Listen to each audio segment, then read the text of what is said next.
스마트폰을 다 하나씩 가지고 있을 것입니다. 이러한 스마트폰의 보급은 우리의 삶에 많은 변화를 일으켰지요. 앞에 화면 좀 띄워주시기 바랍니다. 이제는 스마트폰이 없는 우리의 인생은 상상할 수조차 없는 인생입니다. 아주 중요한 우리의 삶의 일부가 되어 있지요. 궁금한 것이 있으면 옛날에는 어떻게 했지요? 백과사전을 찾아보았습니다. 그런데 요즘엔 어떻게 할까요? 바로 그 자리에서 스마트폰을 찾아보면 모든 세상에 있는 백과사전을 다 들여다볼 수 있습니다. 그래서 우리는 지금 지식이 넘쳐나는 홍수 속에서 살아가고 있지요. 그러면 이런 질문 아마 드려보겠습니다. 여러분은 스마트폰을 가지고 계시기 때문에 정말로 스마트한 삶을 살아가고 있으십니까? 잘 생각해보면 이 스마트폰 때문에 우리는 점점 더 바보가 되어가고 있진 않는가 생각해보게 됩니다. 왜 그렇지요? 이전에는 어땠습니까? 전화번호를 웬만하면 10개, 20개, 어떤 분들은 100개도 외우고 다닙니다. 왜냐하면 갑자기 전화를 해야 되거나 공중전화에 가면 뭘 볼 수가 없기 때문입니다. 그래서 머릿속에 넣어 놓았는데 요즘엔 어떻습니까? 전화번호를 외울 필요가 없습니다. 심지어는 가족들의 전화번호도 헷갈릴 때가 있지요. 왜 그렇습니까? 스마트폰이 다 해결해 주기 때문입니다. 옛날에는 무언가 외우고 있어야지만 그것이 내 지식이 되었지요. 내 정보가 되었습니다. 그런데 요즘에는 굳이 외우고 있지 않아도 바로바로 검색하면 그냥 나옵니다. 굳이 외울 필요가 있느냐 사람들은 말합니다. 스마트폰이 다 알아서 해주기 때문에 우리의 두뇌는 점점 더 후퇴하고 있는 것은 아닌가 생각해 보게 됩니다. 스마트폰은 분명히 우리의 삶 가운데 편리함은 가져다 주었습니다. 하지만 이로 인해서 우리는 점점 더 게을러지게 되지요. 뿐만 아닙니다. 홍수 가운데 정말 마실 물이 없는 것처럼 우리는 지금 지식의 홍수 시대 속에서 살아가고 있는데 무엇이 진짜 정보인지 무엇이 가짜 뉴스인지 우리는 분별할 수 있는 지혜가 없습니다. 그래서 우리는 지식이 있다라고 해서 잘 살 수 있는 것은 아니다라는 사실 분명히 알아야 됩니다. 지식의 홍수가 넘쳐난다고 해서 우리의 삶이 더욱더 윤택해지고 그리고 잘 산다라고 표현할 수는 없다라는 것이지요. 우리가 검색을 통해서 알 수 있는 지식이 우리의 삶의 모든 문제를 해결해 줄 수 없기 때문인 것입니다. 지금 이 시대 가운데 우리에게 정말로 필요한 것은 무엇일까요? 지식이 아닙니다. 지혜입니다. 지식이 정보라면 지혜는 무엇일까요? 그 정보들을 가지고 문제를 해결하는 능력을 말하는 것입니다. 그래서 성경도 지혜를 많이 강조하고 있음을 보게 되지요. 마태복음 7장 24절에 보면 이렇게 말씀합니다. 우리 같이 한번 읽어볼까요? 마태복음 7장 24절 25절 함께 읽어봅니다. 시작. 그러므로 누구든지 나의 이 말을 듣고 행하는 자는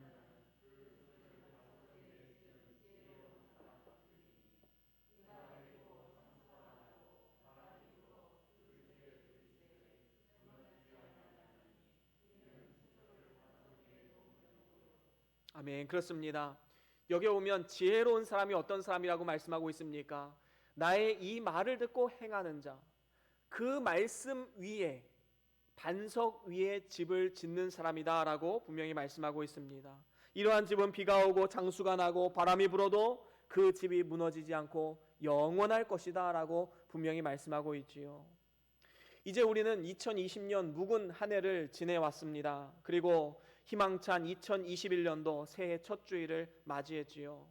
저는 여러분들이 올 한 해 동안 하나님이 주신 지혜로 살아가는 이러한 복된 삶이 될 수 있기를 축원합니다. 그 지혜는 세상의 지혜가 아니라 그저 세상의 어떤 정보나 지식이 아니라 신령한 지혜, 하나님이 주시는 능력과 지혜를 말하는 것입니다. 그렇다면 이러한 지혜 있는 자가 되기 위해서 우리가 어떻게 해야 될까요? 저는 오늘 여러분들과 오늘 말씀을 통해서 함께 나눠보길 원합니다. 진정으로 지혜 있는 자가 되기를 원한다면 첫 번째로는 우리는 세월을 아껴야 됩니다. 오늘 본문 16절에 보면 세월을 아끼라 때가 악하니라 라고 말씀하고 있습니다. 세월은 우리를 기다려주지 않습니다. 종말을 향해서 이 시간도 계속해서 시간은 가고 있습니다. 성경은 그래서 신속히 날아간다라는 표현을 씁니다. 세월, 다시 말하면 시간이라는 말로 표현할 수 있겠지요. 이 시간은 돈으로 살 수도 없습니다. 또한 한번 지나간 시간은 다시 반복해서 살 수도 없습니다. 그래서 우리는 세월을 아끼며 살아가야 마땅한 것이지요. 이렇게 세월을 아낀다는 것은 기회를 잃지 않는 것을 말합니다. 우리는 기회가 왔을 때 하나님 앞에 은혜를 받고, 기회가 왔을 때 하나님 앞에 섬겨야 하고, 기회가 왔을 때 하나님 말씀에 순종해야 되는 것입니다. 여러분, 우리의 인생 가운데 기회가 여러 번 찾아오는 것도 있지만 대부분의 기회는 한 번 왔다가 우리의 마음 문을 두드리고 달아납니다. 그렇기 때문에 우리는 한 번 오는 그 기회를 반드시 잡아야 되는 것이지요. 고린도후서 6장 2절도 보면 이렇게 말씀합니다. 우리 같이 한번 읽어볼까요? 고린도후서 6장 2절입니다. 시작. 가라사대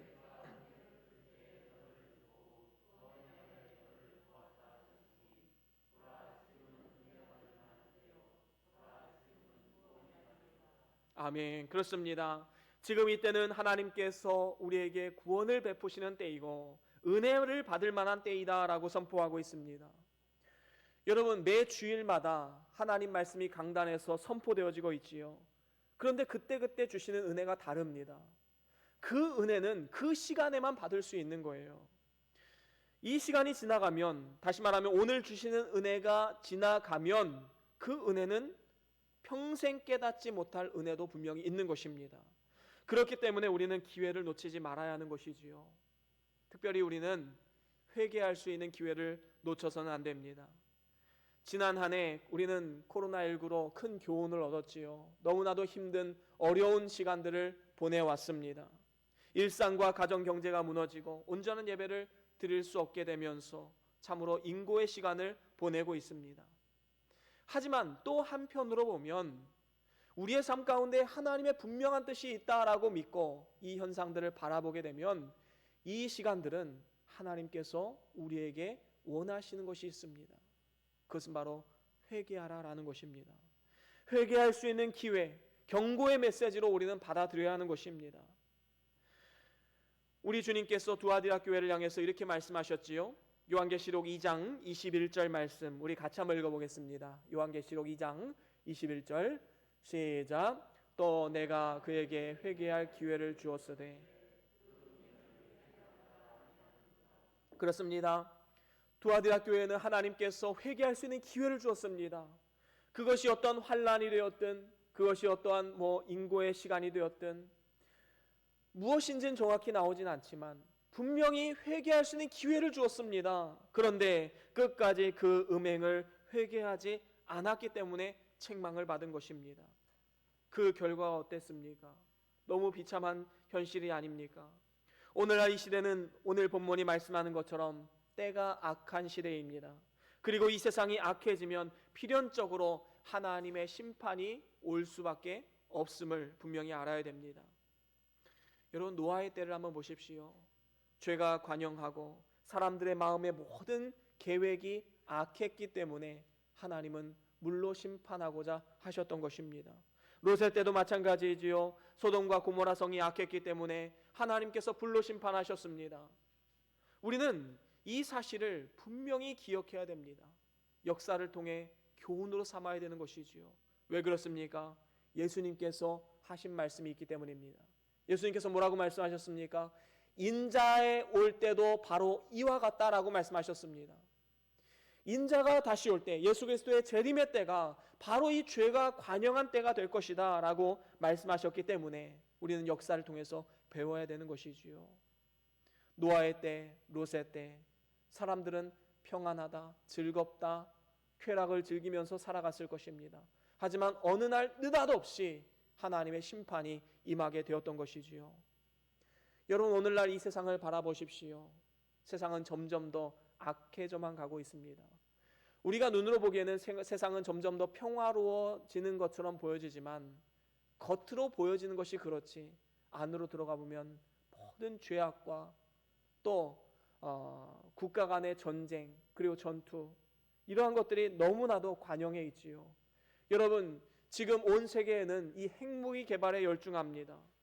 지금 세상은 잠시 평화로워 보이지만 언제 터질지 모르는 화약고 같은 그러한 현상이 나타나고 있습니다. 그래서 우리가 누리는 평화는 언제든지 깨질 수 있는 이 살 얼음판을 걷는 그러한 평화다라고 표현할 수 있는 것입니다. 그래서 정말로 지혜로운 사람은 정말로 이때가 마지막 때가 가까웠음을 알고 세월을 아끼며 준비하는 사람입니다.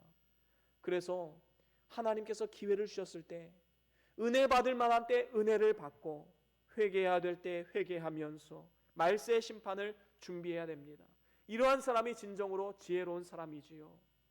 이것이 또한 장래에 좋은 터를 쌓아가는 비결이기도 합니다. 그런가 하면 지혜로운 자가 되기 위해서는 두 번째로는 주의 뜻을 이해해야 됩니다.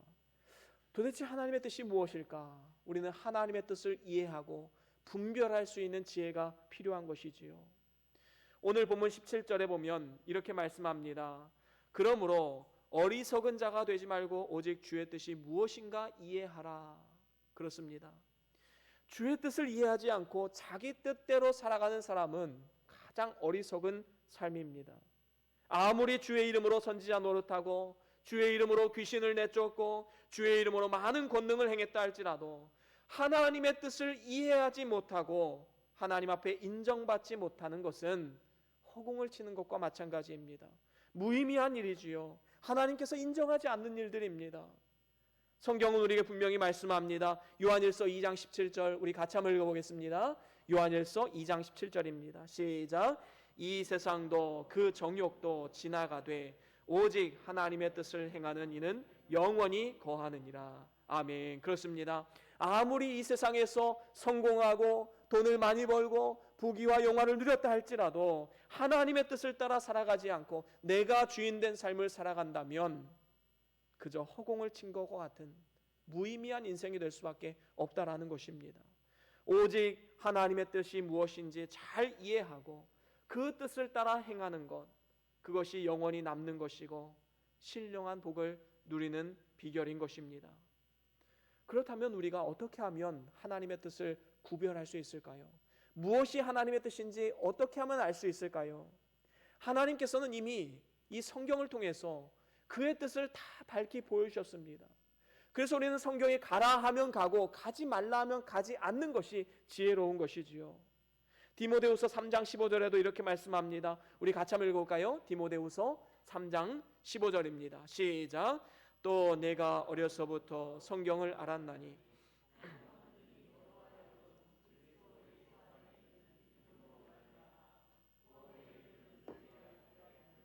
아멘. 그렇습니다.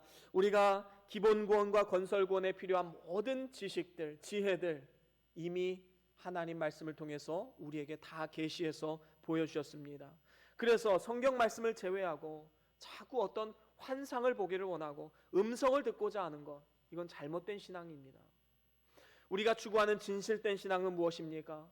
성경에 그 어떤 것도 더하지도 않고 덜하지도 않는 하나님 말씀대로만 따라가는 신앙이지요. 성경 말씀에 없는 것은 모르는 것으로 좋게 해야 됩니다. 성경 말씀에 없는 것을 자꾸 알려고 하면 그것도 잘못된 신앙이다라는 것이지요. 여러분, 성경에는 마지막 때에 관해서 징조는 보여주셨지만 마지막 날과 시는 알려주지 않으셨습니다. 왜 그럴까요? 여러분 한번 생각해 보십시오. 만약에 우리 자신이 언제 죽을 것이다, 그 날과 시를 알고 살아간다고 한번 생각해 보십시오. 그 삶이 축복이겠습니까? 저주이겠습니까? 아마도 저주일 것입니다. 우리는 분명히 알아야 됩니다. 하나님께서 모르게 만들어 놓은 것은 우리의 유익을 위해서입니다. 그런데 우리의 인간의 그릇된 마음은 어떻지요? 자꾸 이것을 알고 싶어 합니다. 하나님이 몰라도 된다라고 말씀하셨는데 이것을 자꾸 알려고 하다 보니까 사이비 이단이 득세하게 되는 것입니다. 여러분, 올 한 해도 우리는 하나님 말씀을 따라가야 합니다. 말씀이 가라 하면 가고 가지 말라 하면 가지 않는 것, 하나님의 뜻을 바르게 분별해서 그 말씀을 따라 순종하는 것이 우리에게 필요한 것이지요. 요한계시록 1장에도 보면 하나님 말씀을 읽는 자, 듣는 자, 그리고 그 가운데 기록된 것을 지키는 자가 복이 있다라고 말씀하고 있습니다. 우리는 신앙의 기본 주의를 성수하고 또 11조하고 때를 얻든지 못 얻든지 심겨진 그곳에서 복음을 증거하는 이러한 하나님 말씀을 따라 순종하는 삶을 살아가야 되는 것입니다. 이렇게 주의 뜻을 따라서 말씀대로 순종하는 삶이 지혜 있는 자의 삶의 태도인 것이지요. 그러면 이런 궁금증도 있을 것입니다. 하나님 말씀에 기록되지 않은 것, 그러면 어떻게 우리가 하나님의 뜻을 구별할 수 있을까요? 라는 것이지요. 하나님께서는 우리 모든 성도들에게 선한 양심을 주셨습니다. 베드로전서 3장 21절에 보면 이렇게 말씀하지요. 우리 같이 한번 읽어보겠습니다. 베드로전서 3장 21절입니다. 시작. 물은 예수 그리스도의 부활하심으로 말미암아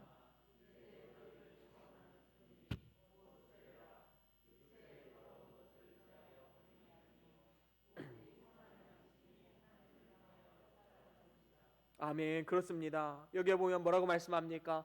선한 양심이 하나님을 향하여 찾아가는 것이라.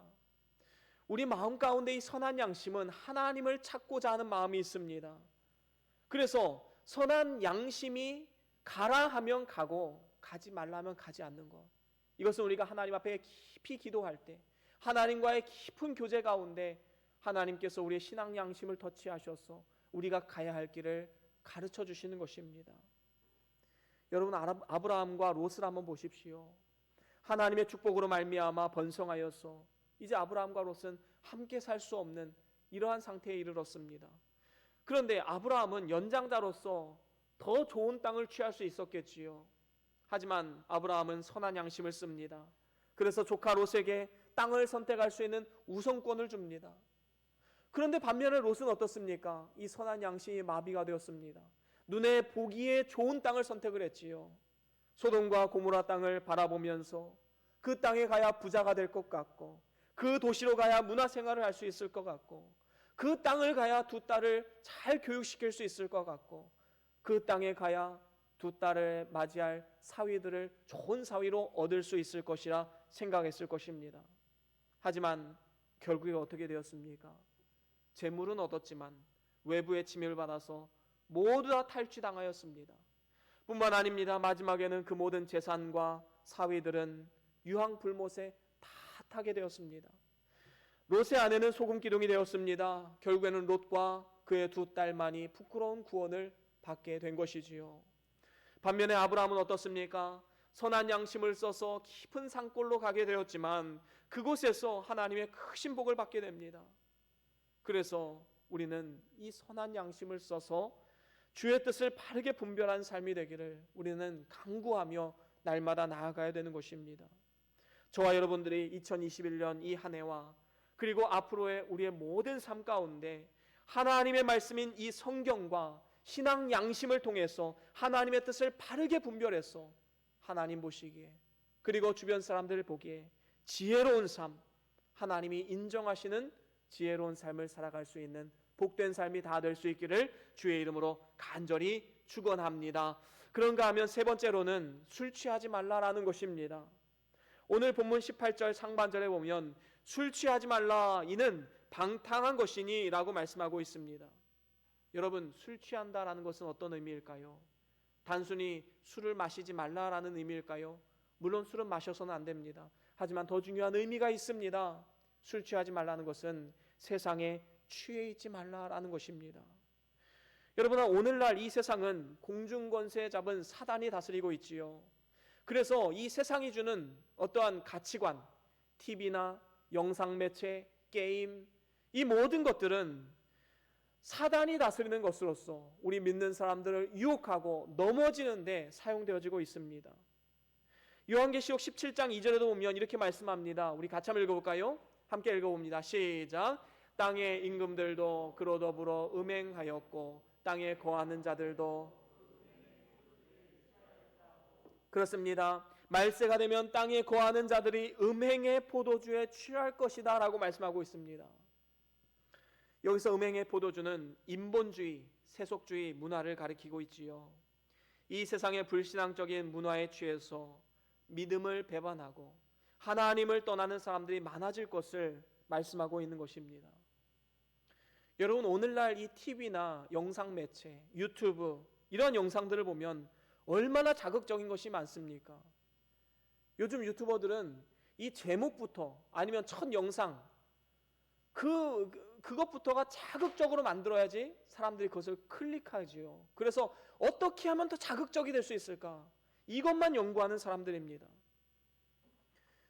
그리고 또한 이 유튜브라는 것이 영상을 하나 클릭해서 보게 되면 거기에 관련된 영상이 쫙 밑에 나옵니다. 그래서 호기심에 또 이거 누르면 또 거기에 관련된 영상 쫙 나오고 또 누르고 또 누르고 또 누르고 하다 보면 뭐 1시간, 2시간, 3시간 어떤 경우는 하루 종일 가지요. 그러면 어떻게 됩니까? 우리의 이성은 판단력이 흐려집니다. 그리고 편향된 사상으로 기울어지게 되지요. 그리고 제대로 된 선택을 할 수 없도록 만들고 마는 것입니다. 바로 사단이 이러한 잘못된 사고방식을 심어주기 위해서 이 영상 매체들을 이용하고 있다는 것이지요. 뿐만 아닙니다. 이러한 것에 많은 시간을 허비하면 우리의 인생이 무너집니다. 결국에는 마치 술에 취하듯이 세상에 취하게 되는 것입니다. 오늘 말씀은 우리에게 분명히 선포합니다. 술 취하지 말라. 이는 방탕한 것이다. 여러분, 방탕이란 것이 무엇입니까? 절제하지 않는 것을 말하는 것이지요. 자기가 하고 싶은 대로 하는 것을 말합니다. 쉽게 말하면 게으르게 되는 것이지요. 나태해지는 것을 의미합니다. 에베소서 4장 19절에 보면 이렇게 말씀합니다. 우리 같이 한번 읽어볼까요? 에베소서 4장 19절 시작. 저희가 감각 없는 자 되어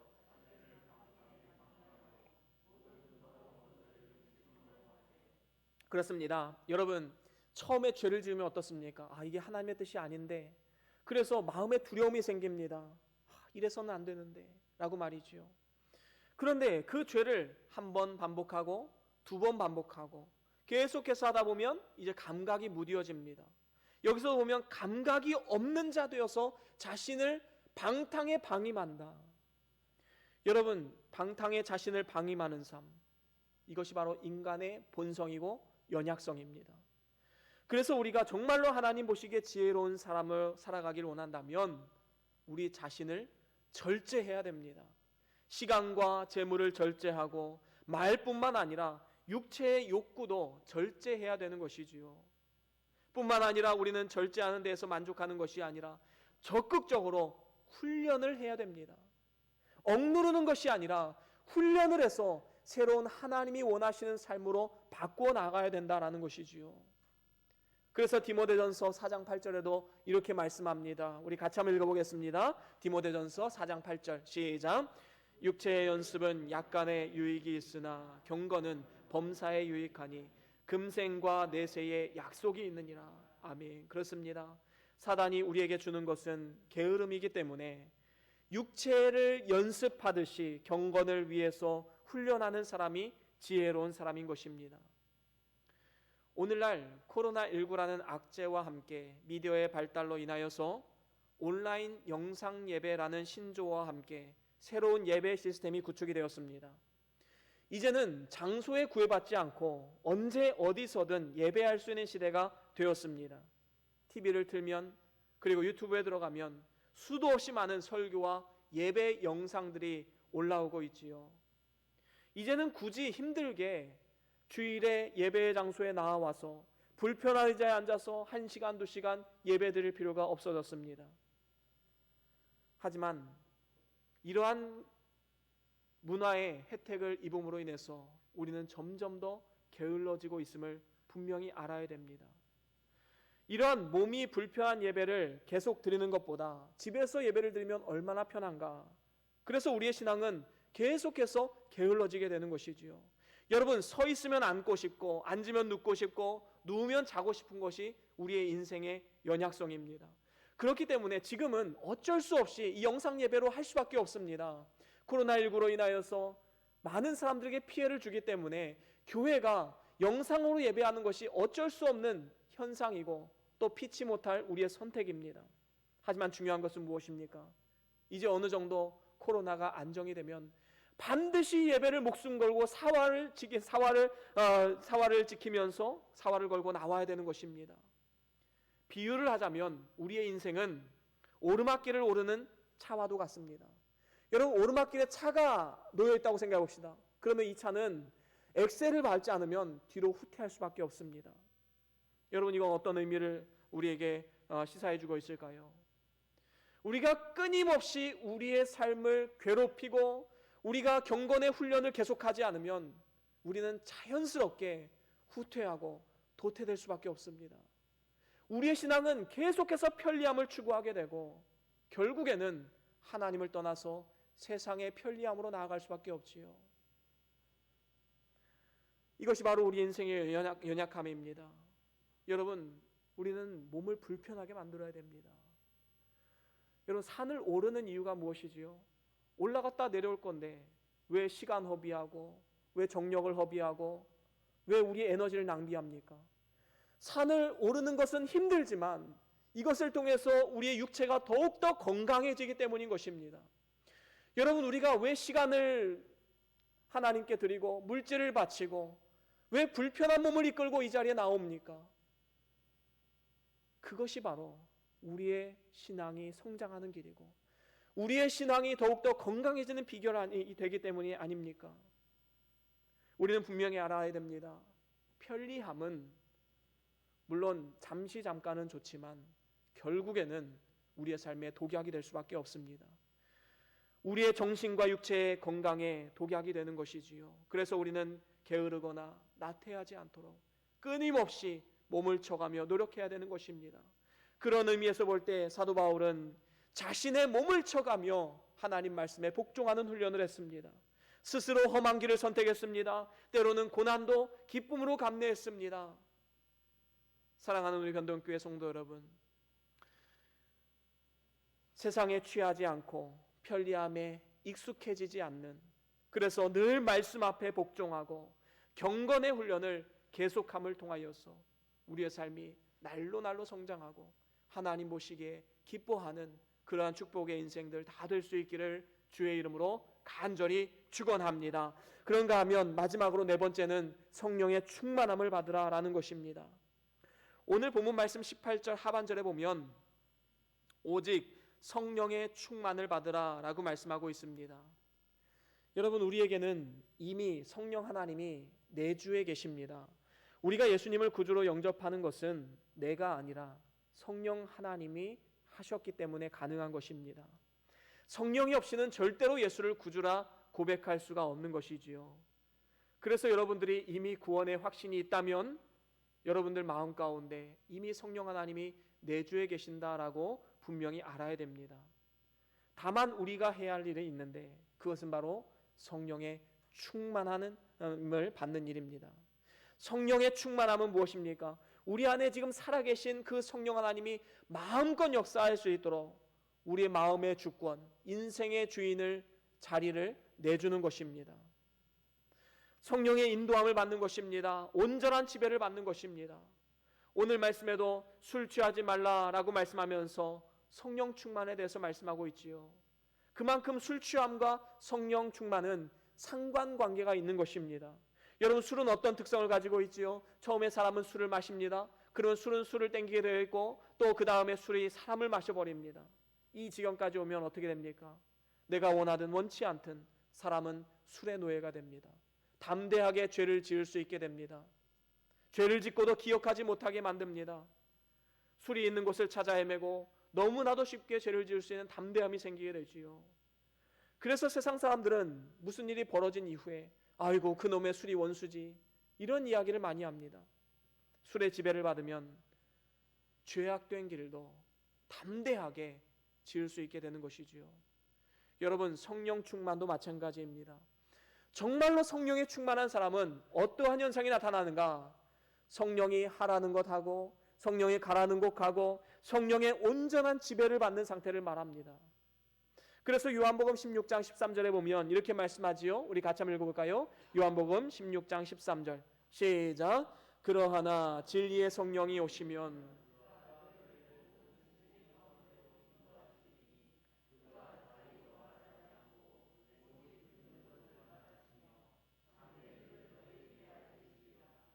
아멘. 그렇습니다. 여러분, 성령 하나님께서 우리 마음 가운데 내주하시면 성령 하나님은 우리를 진리 가운데로 인도하십니다. 여러분, 무엇이 하나님의 뜻인가 아닌가 모르겠다라고 말하지 마십시오. 성경에 나와 있고 우리의 신앙 양심이 증거하고 있고 성령 하나님이 우리의 삶의 신앙 양심으로 터치하고 있습니다. 문제는 뭐예요? 하나님의 뜻을 알고 있음에도 불구하고 의도적으로 무시하거나 아니면 이것이 하나님의 뜻이 아닐 거야 라고 스스로 되뇌이면서 하나님의 뜻을 무시하는 우리의 태도에 있습니다. 이러한 심각한 죄에 빠져서는 안 되는 것입니다. 성령 하나님이 내 마음 가운데 내주하고 계시는데 왜 하나님께서 그의 뜻을 가르쳐 주지 않겠습니까? 우리는 하나님의 뜻이다 라고 믿는다면 담대하게 순종할 수 있는 그러한 담대한 결단력이 우리에게 필요한 것입니다. 성령의 인도함을 받는 것은 어떠한 능력으로 나타나는 것이 아닙니다. 방언을 하고 예언을 하고 통변한다고 해서 성령 충만한 것이 아니라 하나님 말씀대로 살고 하나님 말씀대로 살고자 몸부림치는 이러한 상태가 바로 성령 충만한 상태이지요.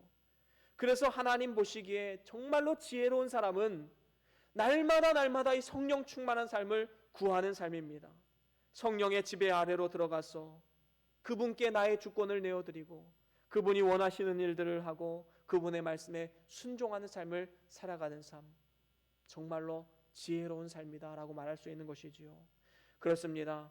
이렇게 성령의 충만함을 받아서 성령님이 주시는 지혜를 따라 살아가는 사람들에게는 몇 가지 특징이 나타납니다. 그 중에 첫 번째가 바로 찬송이 넘친다라는 것이지요. 정말로 우리가 성령 충만한 삶을 살아가게 되면 우리의 삶에 찬송이 넘칩니다. 오늘 본문 그래서 19절에 보면 이렇게 말씀합니다. 오늘 본문 19절 다 같이 한번 읽어볼까요? 시작. 시와 찬미와 신령한 노래들로 서로 화답하며. 아멘. 그렇습니다. 시와 찬미와 신령한 노래들로 서로 화답하며 찬송하고 마음으로 주께 찬송하는 삶, 바로 성령 충만한 삶입니다. 그런 의미에서 볼 때 어떤 한 사람이 정말로 성령 충만한 삶인가 아닌가를 판단하는 여러 가지 잣대 중에 하나가 바로 찬송하는 모습을 통해서 알 수 있습니다.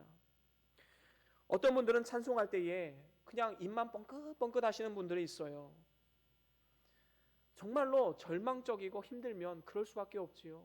너무나도 힘든데 어떻게 입에서 기쁨의 찬양이 나올 수 있겠습니까?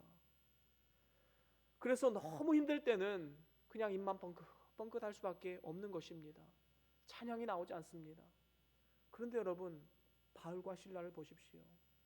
인생의 가장 낮은 곳, 그 지하 깊은 감옥에서 그 온 감옥이 다 울려나도록 큰 목소리로 찬양하는 모습을 우린 성경을 통해서 확인할 수 있지 않습니까?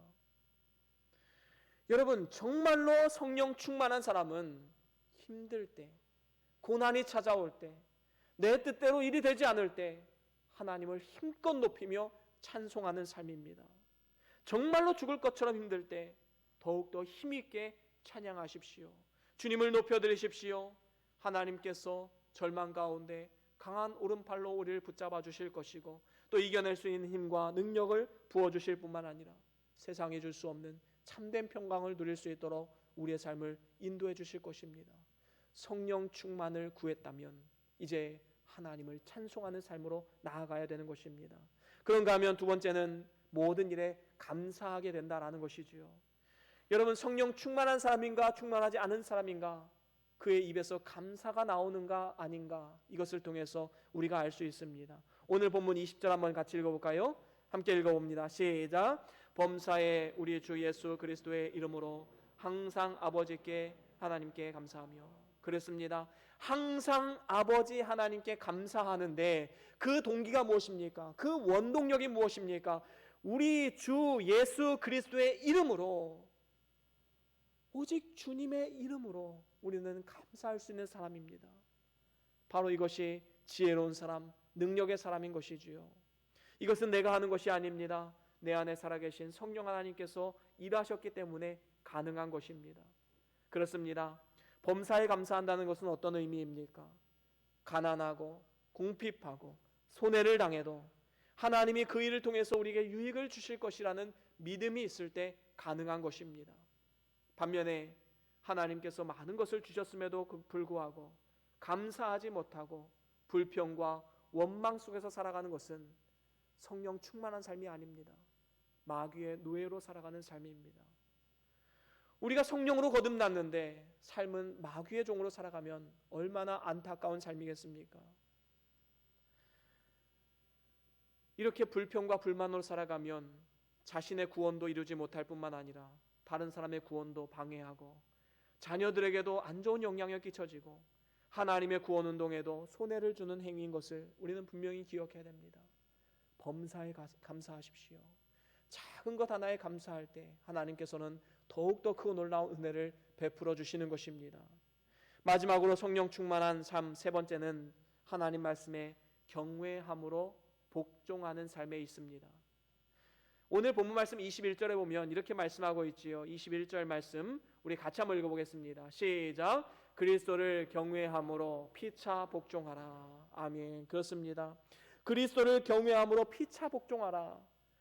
성령의 충만한 삶은 복종하는 삶인데 위로는 하나님을 경외하고 복종하는 삶, 그리고 아래로는 사람들에게 순종하고 복종하는 삶을 말하는 것입니다. 이것이 바로 삶의 질서이지요. 그렇습니다. 우리가 그리스도를 경외하는 마음으로 교회에서 인도하는 자들의 인도에 잘 순종하고 복종해야 되는 것입니다. 또한 교회의 각 기관에서 참여해서 피차 복종하는 삶을 살아가야 되는 것이지요. 모든 일들이 자기 마음에 다 맞을 수가 없기 때문에 피차 복종하는 삶, 서로가 서로에게 복종하고 협력하는 이러한 삶을 살아가야 되는 것입니다. 여러분, 가정에서도 마찬가지 아닙니까? 피차 복종하는 가정, 하나님 안에서 천국과도 같은 가정을 이루어갈 것입니다. 하나님께 잘못하는 일이 아니라면 아내는 남편에게 순종해야 하고 남편은 아내를 이해해주고 순종해야 하는 것이 지혜로운 생활입니다. 자녀들도 마찬가지입니다. 부모님의 말씀에 주 안에서 순종하는 것, 바로 이것이 복을 받는 비결이요 지혜로운 삶을 사는 비결인 것입니다. 이제 말씀을 마무리합니다. 오늘날 우리에게 진정으로 필요한 것은 지식이 아닙니다. 지식은 언제든지 검색하면 나오는 것이지만 지혜는 어디서도 얻을 수가 없습니다. 오직 하나님으로부터만 나오는 것입니다. 이 신령한 지혜를 받아 누리기 위해서 오늘 이 2021년도 첫 주, 첫 설교에 어떻게 하면 지혜 있는 자가 될 수 있을 것인가 우리가 함께 나누어 보았습니다. 네 가지로 함께 나누었지요. 정리하고 마치겠습니다. 첫 번째는 무엇이었지요? 그렇습니다. 세월을 아껴야 됩니다. 하나님께서 주신 기회, 은혜 받을 만한 때, 그리고 회개해야 될 기회, 그 기회를 놓치지 말고 우리는 이 기회를 잘 살리는 것이 바로 세월을 아끼는 방법입니다. 두 번째는 무엇이지요?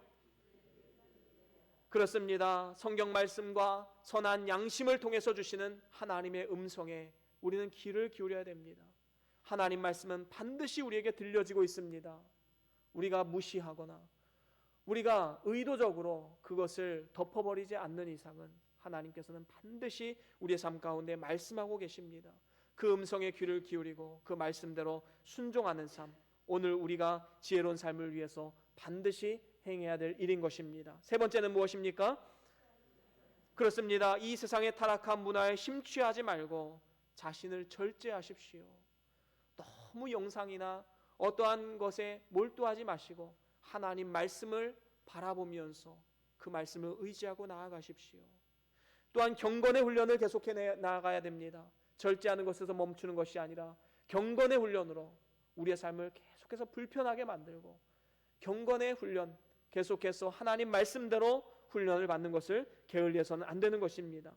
마지막으로 네 번째는 무엇입니까? 그렇습니다. 성령의 온전한 지배를 받으십시오. 나의 주권을 주님께 내어 맡기십시오. 그리고 이렇게 성령의 지배를 받으면 삶 가운데 찬송이 넘칩니다. 감사가 넘칩니다. 하나님 말씀 안에서 서로 피차 복종하는 삶을 살아가게 됩니다. 섬김의 삶을 살아가는 것이지요. 이를 통해서 교회의 질서, 가정의 질서가 바로잡히게 됩니다. 사랑하는 우리 변동교회 성도 여러분, 저와 여러분들이 이 네 가지를 꼭 기억하셔서 하나님 보시기에 진정으로 지혜 있는 자가 되어서 올 한 해 동안에 하나님의 기쁨이 되고 하나님의 영광이 되고 하나님의 자랑이 되는 이러한 복된 인생, 그리고 우리의 가정 다 될 수 있기를 주의 이름으로 간절히 축원합니다. 우리 다 같이 오늘 받은 말씀 기억하시면서 우리 잠깐 동안 기도합시다. 여러분, 하나님 앞에 결단합시다. 올 한 해 동안에 하나님 정말로 우리가 지혜 있는 삶을 살아갈 수 있도록 인도해 주십시오. 정말로 세월을 아끼고 주의 뜻이 무엇인지 분별하고, 또한 술 취하지 않고 성령 충만한 삶을 살아가기를 간구하며 나아갑시다. 마음의 결단을 합시다. 이 시간 다 같이 잠깐 동안 묵상하시면서 결단하면서 기도합니다.